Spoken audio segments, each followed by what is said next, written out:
Today on Cody in the Cinema, I'm discussing another David Cronenberg film. This one's pretty popular. It's called A History of Violence with the always great Viggo Mortensen. And it has a really terrific role from Ed Harris. And I hadn't seen this film in years and years, since college. I revisited it. I had some conflicting thoughts on the film, but overall, I think this is a pretty good one. I'm not sure if everyone will need the Criterion Collection copy. You may already have a DVD, and that might be good enough, but it is certainly a strong film worth seeing, and I always love watching David Cronenberg. So if you haven't watched this in a long time, or you're just trying to figure out what it's about, it's very simple. And the booklet has this to say, and this essay from Nathan Lee. This sentence, I thought, really kind of got at the heart of the film. Despite its many twists and turns, the plot is succinct, lucid, embracingly direct, pairing revenge thriller tropes to their essence to maximize and problematize their effect. A film about a man who may have a history of violence that is being concealed by this everyday, hard-working dude, owns a diner, and something happens in town, and he's forced to use violence to help save some people's lives. He becomes something of a hero. And a possible, we don't really know his past, it's left very ambiguous, a possible connection to the mob or some kind of gang or organized violence of some kind sort of shows up at his doorstep in the form of Ed Harris. Now, his wife is very good in this film as well, Maria Bello. I think she does a lot with not a whole lot there on the page. I think some parts of the script with her are, quite frankly, really ridiculous, especially the two intimacy scenes there.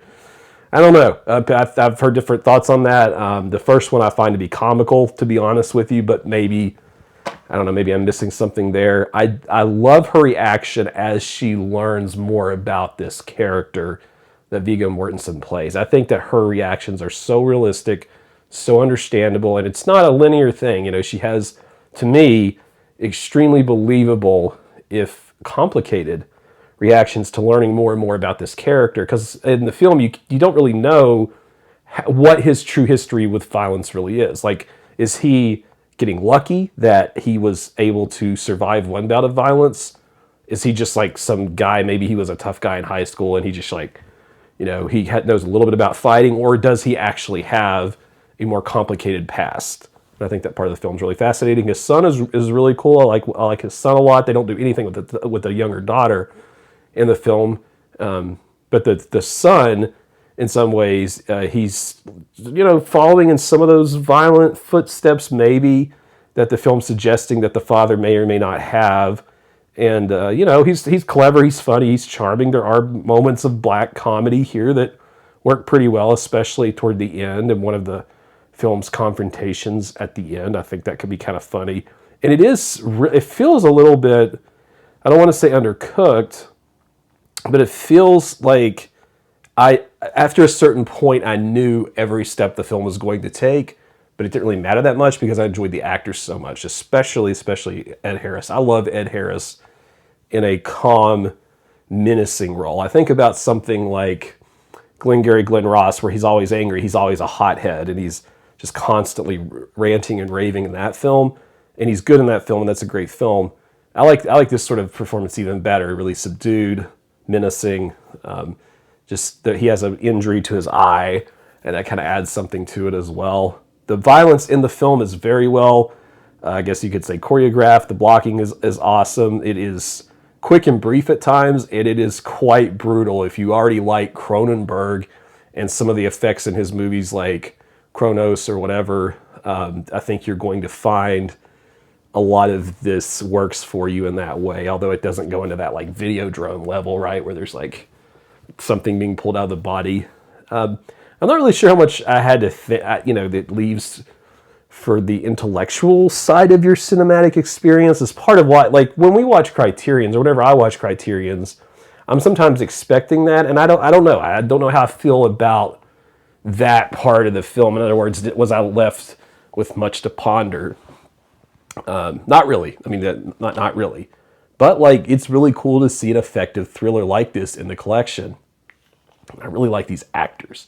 For me, this was an actor's movie, a movie that's well directed, well acted. I just wasn't in love with the script.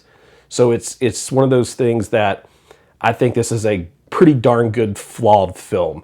I don't know if I love some of its messages, particularly revolving around some of the intimacy and the violence, but I don't know if I'd, have a strong opinion either way, because I'm not sure that the film fully delves into that enough for me to form a great opinion, especially at the end. It's like, okay, here's your film, it's done. So it might sound like I'm a little bit down on this film. I'm not. I just look at this film and think it could have been one of the very top best of this genre of all time, and it's still pretty good. It just could have even been more. So it's like, yeah, you're a good film. Like, what were some steps that could have been taken in the editing room to make it even better? Now, I know a lot of folks, this is their favorite Cronenberg, or one of their favorites, and I mean, it's better than most films ever will be. I don't know, like, definitely see this. Absolutely. If this sounds like something that would be up your alley, it might even be one of your favorites of this genre. But it did leave me wanting just a little bit more. And I would watch it again. And I love Viggo Mortensen. As soon as I put this on and watched his acting again, I really wanted to watch Lord of the Rings, right, with Aragorn, just all over again.